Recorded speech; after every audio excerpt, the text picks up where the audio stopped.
Since we were little, we've been thrown on one team after another. Soccer teams, project teams, work teams, you name it.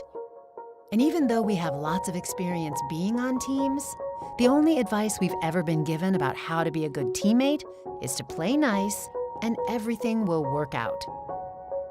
But what if it doesn't? What if people spend more time politicking and posturing? What if people can't agree on which direction to take, so they go nowhere? What if everyone is just looking out for themselves? Turns out, there's more to good teamwork than just playing nice.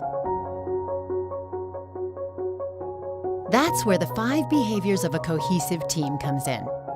Based on Patrick Lencioni's New York Times best-selling book, The 5 Dysfunctions of a Team, this simple but powerful model consists of 5 behaviors that people can master to become a better teammate and to start building stronger teams.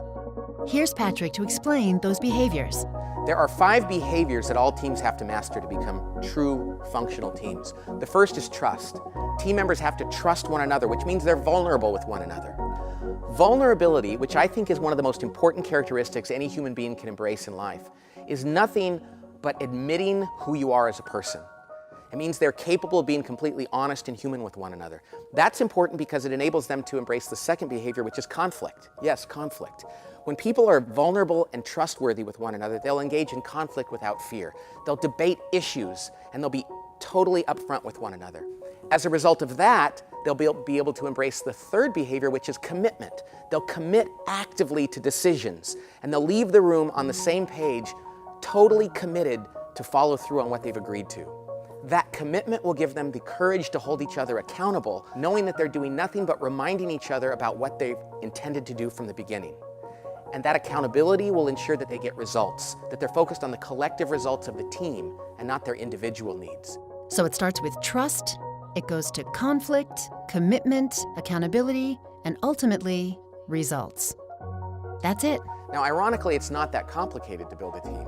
It's pretty simple in theory, but it is hard because it requires a lot of work over time and a lot of courage.